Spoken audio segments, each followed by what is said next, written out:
Subscribe button को दबा दें और घंटे की आकार की बेल घंटी को भी दबा दें ताकि हमारे नए वीडियो आपको लगातार मिलते रहें।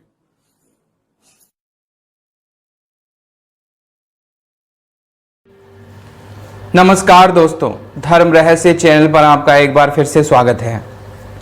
आज बात करेंगे दो सपनों की। सपने, सबसे पहली बात तो आप लोगों को ये जानना जरूरी है कि सपने, हर प्रकार के सपनों का अलग अलग अर्थ होता है और कौन सपने सच होते हैं, कौन से सपने सच नहीं होते हैं, इन बात को भी समझ लेना जरूरी होता है। जब हम दिन भर की परेशानियों से उलझते हुए अपने आप को बिस्तर पर लेकर जाते हैं और फिर सो जाते हैं तो हमें सपने आते हैं। सपने दो तरह के होते हैं। एक सपना आपका मस्तिष्क बनाता है दिन भर के कामों की वजह से, मन में डर, भावनाएं और बहुत सी चीज़ों की वजह से। और दूसरी तरह के सपने वो होते हैं जिनको आपका अंतरतम यानी कि आपकी आत्मा निर्मित करती है आपके मार्गदर्शन के लिए। और वो सपने सदैव सच्चे होते हैं क्योंकि वो आपकी आत्मा, या आप यूँ कहिए कि आपकी जो सूक्ष्म शरीर है उस स्तर पर जा करके आपको प्राप्त होते हैं। इसीलिए गहरे ध्यान में चले जाने पर जो अनुभव होते हैं वो सच होते हैं और यूं ही मन से होने वाले विचार हमेशा झूठे सिद्ध हो जाते हैं। तो वैज्ञानिक जो हैं वो ऊपरी बात को देखते हैं, लेकिन हमारा धर्म और आध्यात्म जो है वो हमेशा सपनों को उनकी गहराइयों में जा करके देखता है। तो इसी आधार पर मैं आपको बताता हूँ कि सपने दो तरह के होते हैं। एक होते हैं जो आपका मस्तिष्क आपको दिखाता है क्योंकि दिन भर की परेशानियों, दिन भर की चीज़ों और बहुत सी छोटी छोटी बातों को वो आपको दिखाता है। दूसरा, आपका जो आपका अंतरतम है जिसे आप आत्म तत्व कहते हैं, वो आपको सपना दिखाता है आपके मार्गदर्शन के लिए। ये आत्म तत्व साधनाओं से खुल जाता है, इसलिए ज़्यादातर जो लोग साधनारत होते हैं या बहुत ज़्यादा साधना करते हैं, पूजा पाठ ज़्यादा करते हैं, उनको आने वाले सपने ज़्यादातर सच हो जाते हैं क्योंकि अधिकतर वो अपने अंतरतम से सपने देखते हैं। हालांकि ऐसा नहीं कि वो अपने मस्तिष्क के विचारों को नहीं देखते हैं, पर ज़्यादातर क्योंकि गहरे ध्यान में जाने पर उसी प्रकार सोते वक्त भी गहरे ध्यान में व्यक्ति पहुंच जाता है और इसी कारण से उसको अपने आत्म तत्व से प्राप्त जो सपने हैं वो दिखाई देने लगते हैं। इन सपनों की वजह से उसको संकेत मिल जाते हैं और उसका अलग अलग प्रभाव होता है। तो आज मैं दोनों ही आपको सपने को बारे में बताऊँगा और ये डिसाइड आपको करना है, खासतौर से उन लोगों जिनका मैं पत्र पढ़ रहा हूँ, कि वो अंतरतम में अपने सपने देखें या फिर आपके मन की कल्पना है। आपके मन की कल्पना होगी तो आपको घबराने की ज़रूरत नहीं है, लेकिन अगर अंतरतम में आपने इन सपनों को देखा तो आपको एक के लिए नुकसानदेह बात है और एक के लिए खुशी भरी खबर है। तो चलिए शुरू करते हैं कि किस तरह के अनुभव आए हैं और अनुभव कैसे हुए उनके साथ, अब सपने में उन्होंने क्या क्या महसूस किया अलग से। तो शिवानी जी हैं, उनका एक सपना आया और वो बहुत ही ज़्यादा परेशान है। तो सबसे पहले हम उन्हीं को लेते हैं और पढ़ते हैं उनके पत्र को, उन्होंने क्या भेजा है उसी को आपके लिए प्रस्तुत करते हैं। गुरुजी प्रणाम, आपको बहुत बहुत धन्यवाद। आपने मेरा दोनों अनुभवों को साधुओं तक पहुंचाया। इससे पहले भी इन्होंने भेजे हैं, ये उन्हीं के बारे में बता रही हैं। उसके लिए मैं बहुत आभारी हूँ और मेरे सवालों का जवाब बहुत ही बारीकी से दिया और मुझे बहुत अच्छी तरह समझाया। उसके लिए आपको हज़ारों बार धन्यवाद करती हूँ। गुरुजी, अब मैं आपको वो घटना बताने जा रही हूँ जो मेरे साथ कल रात घटित हुई। गुरुजी, मेरे लिए ये दहशत से कम नहीं है क्योंकि मेरे साथ कुछ हुआ है ऐसा कि मैं समझ नहीं पा रही हूँ, अपनी आँखों पर विश्वास नहीं कर पा रही हूँ। कल रात को मेरे साथ जो कुछ भी हुआ है, जैसे कुछ सोचकर मैं बहुत ज़्यादा परेशान हो जा रही हूँ। रो तक मेरा बहुत बुरा हाल है, मतलब बहुत ही ज़्यादा रो रही हैं और कभी घबराई हुई हैं। आपसे हाथ जोड़कर प्रार्थना है गुरुजी, मेरा मार्गदर्शन कीजिए। कल की रात को मैंने 2 या 3 जो है धर्म रहस्य पर अनुभव सुने थे, फिर मैंने भजन सुने उसके बाद, और मुझे कल अजीब सी बेचैनी भी थी, मुझे नींद भी नहीं आ रही थी। फिर मैं IAS ऑफिसर की वीडियो देख रही थी कि वो किसी सरकारी कार्यालय में छापा मार रहे थे। फिर मुझे लगा कि ज़्यादा रात हो चुकी है और अब फ़ोन साइड में रखकर सो जाना चाहिए। फिर मैंने अपना फ़ोन अपने तकिए के नीचे रख दिया और उसके बाद ही सो गई होंगी। उसके बाद मैं कंबल ओढ़कर लेटी रही, लेकिन जगी थी कि मुझे नींद आ जाए जल्दी से, बस यही सोच रही थी। फिर उसके 20 मिनट बाद मेरे साथ ये सब हुआ। शायद किसी को विश्वास ही नहीं होगा। गुरुजी, अब मैं आपको वो घटना बताती हूँ जो मेरे साथ कल रात को घटित हुई है। गुरुजी, कल रात को लगभग 2:30 बजे का टाइम था। मुझे बहुत भयंकर आवाज़ आई, जैसे कोई भयंकर प्रेत हो या कोई भयंकर राक्षस की आवाज़ है करके, मतलब इस तरह का साउंड हुआ था, है करके कुछ ऐसी ही आवाज़, जैसे मैंने बिल्कुल साफ क्लियर सुना। जैसे ही मुझे आवाज़ आई मैंने आंखें खोल ली, बट मेरी हिम्मत नहीं हुई कि मैं अपना कंबल चेहरे से हटाकर देख सकूं। फिर मुझे बालों पर ऐसा महसूस हुआ कि कोई हाथ लगा रहा है मेरे बालों को और कोई खींच रहा है, बड़ी कोमलता के साथ में उस बालों को खींच भी रहा है। मुझे दर्द नहीं हो रहा था, बस पूरा मुझे महसूस हो रहा था कि कोई है जो मेरे बालों की तरफ जो है जा रहा है, और पर मेरी हिम्मत नहीं हो रही थी कि मैं अपने हाथ को हटा सकूं या हिला सकूं। मैं बहुत ज़्यादा डर गई थी। इस घटना के ठीक बाद मेरे साथ दूसरी घटना घटित हुई। फिर उसके बाद मैंने हिम्मत करके उठी और अपना सर मैंने खिड़की की तरफ से हटाकर अपने घर, मतलब अंदर रूम की तरफ सिर कर लिया और लेट गई। जैसे ही मैं लेटी और कंबल ओढ़ा, मैंने देखा बहुत तेज रोशनी में, मेरे कंबल में बहुत तेज रोशनी दिखाई दी, और उस रोशनी में ये सब दिखा कि मेरे लिखते वक्त भी रूह कांप रही है। मैंने साक्षात खुली आंखों से अपनी मम्मी को अर्थी पर देखा। मैं बहुत भयंकर तरीके से डर गई। ये सब क्या है? मैं उस दृश्य को नहीं देखना चाह रही थी, लेकिन वो नज़ारा मुझे ज़बरदस्ती दिख रहा था, बार बार दिख रहा था। ये सब मेरे साथ कल रात को ही हुआ। तब से मैं गुरुजी बस रोए जा रही हूँ। गुरुजी, मैं आपसे जानना चाहती हूँ कि मुझे ये सब क्यों दिखा है? मुझे मेरी मम्मी क्यों दिखाई दी साक्षात ऐसी हालत में? भगवान मुझे अकाल मृत्यु दे दे, मुझे मार दे, चेहरे को फाड़ दे, मेरे बलि ले ले, लेकिन मेरी मम्मी मुझसे ना छीने। हे भगवान, मेरे आंसू नहीं रुक रहे हैं गुरुजी। इस मेल को लिखते हुए जो मुझ पर गुजर रही है वो बस मैं ही जानती हूँ अच्छी तरह से। कल रात से मैं बहुत परेशान और टेंशन में हूँ गुरुजी, क्योंकि मेरी मम्मी शुगर की मरीज हैं। उनका शुगर लेवल बहुत हाई है और उनका शुगर कभी कभी कंट्रोल में भी नहीं रहता, क्योंकि मैं भी बहुत ज़्यादा, और उनमें जो है कमी रहती है, जो खून की कमी है उनके शरीर में।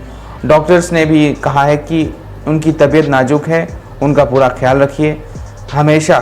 तो गुरुजी, मैंने सुबह से कुछ भी नहीं खाया पिया और मुझे भूख भी नहीं लग रही है। मुझे इतनी टेंशन हो रही है कि बस मैं रो ही जा रही हूँ रात से।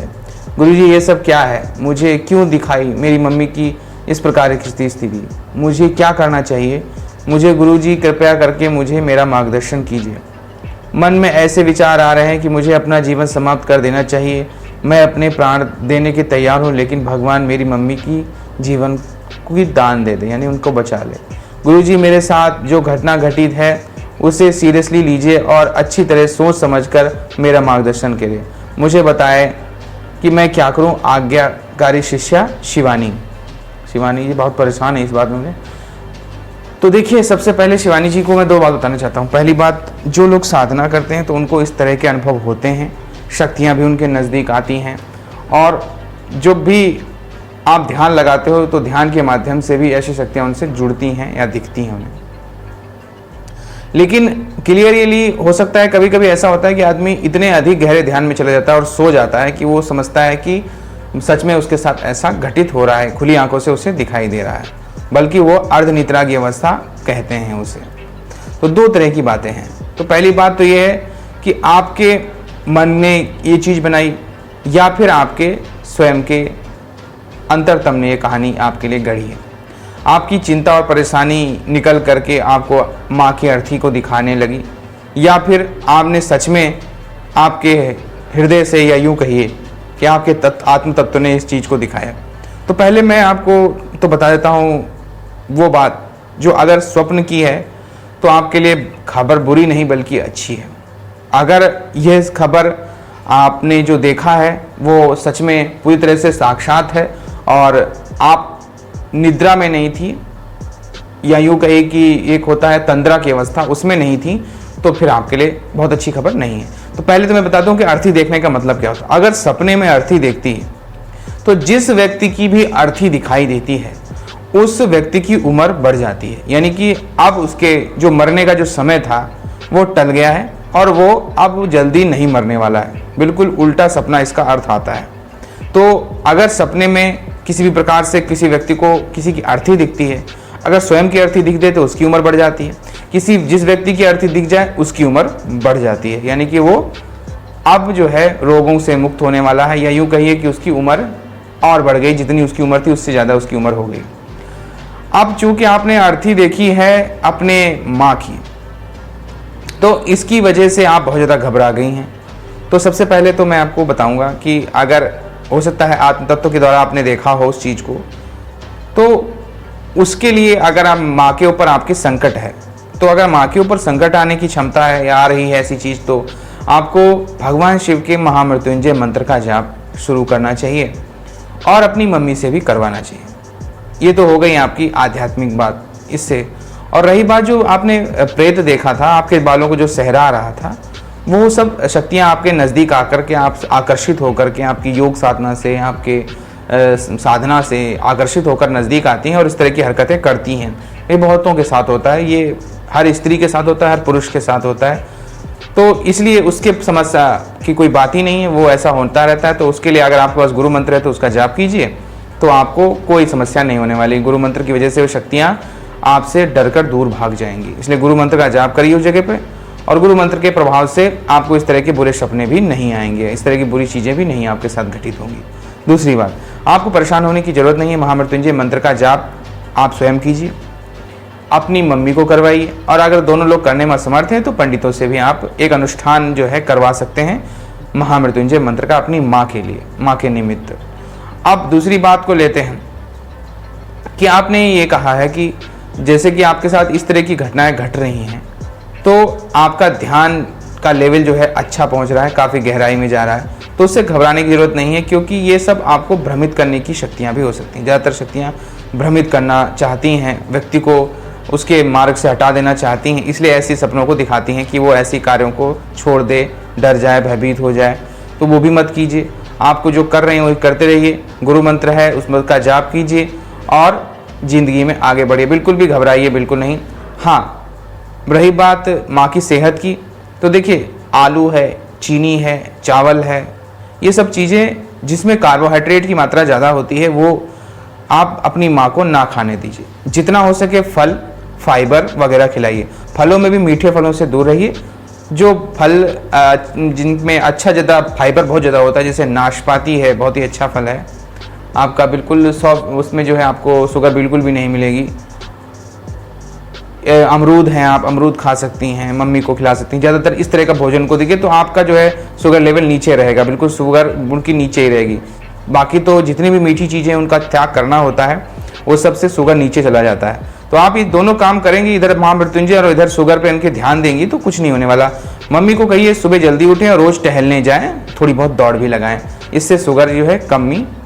अब ये भी नहीं कि शुगर बिल्कुल भी नहीं मतलब शरीर में रहनी चाहिए, ऐसा भी नहीं है। तो थोड़ा बहुत शुगर का मात्रा आनी चाहिए। वो किस रूप में आनी चाहिए? फलों के रूप में आ सकती है। उसको फलों के रूप में लेकर के आप ग्रहण कर सकते हैं। ज़्यादा से ज़्यादा बाकी मूल चीज़ों से दूर है, ताकि शुगर लेवल बिल्कुल नीचे आ जाए।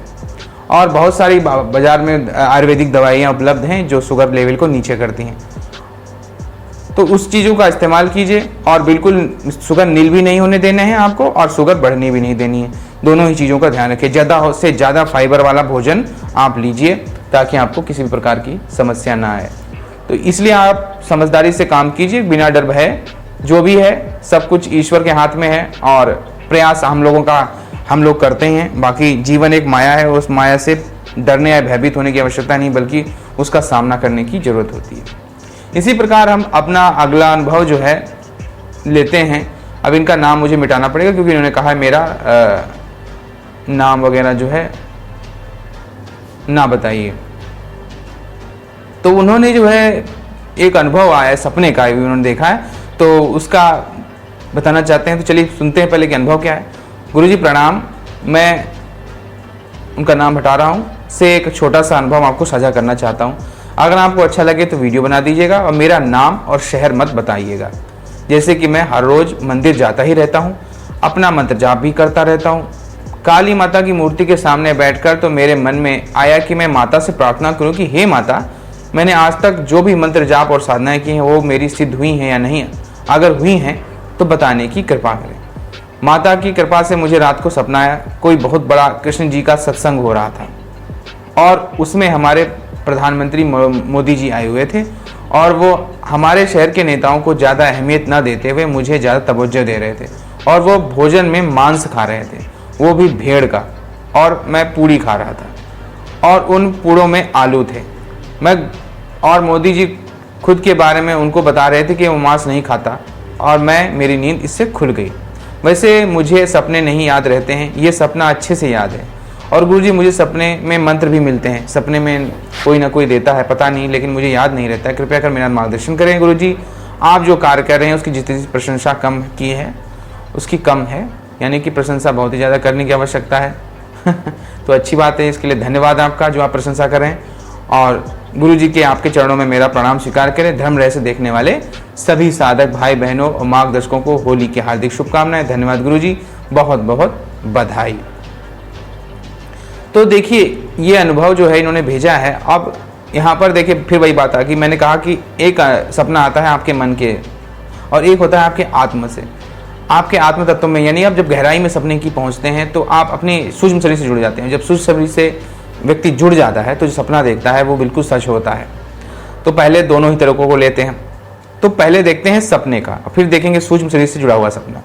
तो अगर ये सपना आपको आया है सपने के माध्यम से तो इसका मतलब है कि जिंदगी में आप ऊंचाइयां लेंगे, बढ़ेंगे आगे।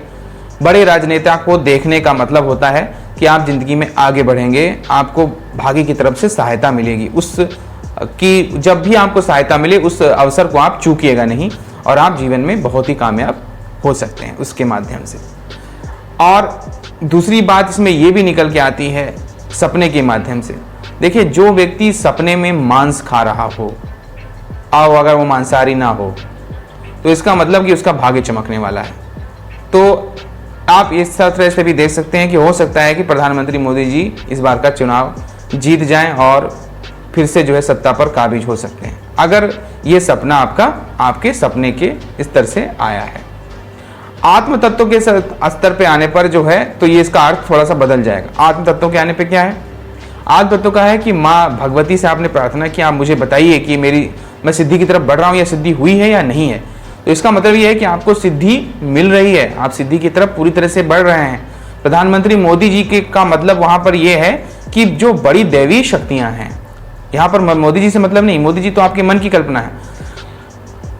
आपका जो आत्म तत्व का अगर सपना है तो वो ही दिखाने की कोशिश कर रहा है कि आप कि जो देवी शक्तियां हैं, जो बड़ी शक्तियां हैं, वो शक्तियां आप पर कृपा अपनी बरसा रही हैं। आप जिंदगी में आगे बढ़ रहे हैं, आपको आध्यात्मिक शक्तियां प्राप्त होंगी, आप भौतिक जीवन के साथ साथ आध्यात्मिक उन्नति की तरफ बढ़ते जा रहे हैं और धीरे धीरे करके आप पर उन शक्तियों का विशेष कृपा भी होने वाली है। तो ये दोनों तरह से अलग अलग अर्थ निकल के आते हैं। अगर सपने के रूप में देखा जाए तो हमने कहा कि ज़िंदगी में आपको आगे बढ़ना है, भाग्य आपको मौका देगा, आपको उसको चूकना नहीं है। इसके अलावा नरेंद्र मोदी जी जो हैं वो चुनाव जीत सकते हैं और वो प्रधानमंत्री बन जाएंगे दोबारा से। इसी प्रकार से अगर ये सपना आपके आत्म तत्व से आया है, यानी कि आत्म तत्व से निकल के आता है सपना, तो उसका मतलब ये है कि बड़े व्यक्ति, यानी यूँ कहिए कि बड़ी शक्ति, आध्यात्मिक शक्ति, वो उसका कृपा आप पर है और वो बता भी रही कि आप सिद्धि की तरफ बढ़ भी रहे हैं, साथ ही साथ आप विशालकाय क्षेत्र को भी आप विशाल होने वाले हैं, यानी आप प्रसिद्ध होने वाले हैं और बहुत सी चीज़ें आपके साथ जीवन में आध्यात्मिक घटित होंगी, उसमें आप कामयाबी की तरफ बढ़ रहे हैं, आध्यात्मिक जीवन में आपकी उन्नति हो रही। तो ये थे आज के 2 अनुभव। अगर आपको पसंद आए हैं तो लाइक करें, शेयर करें, सब्सक्राइब करें। आपका दिन मंगलमय हो। धन्यवाद।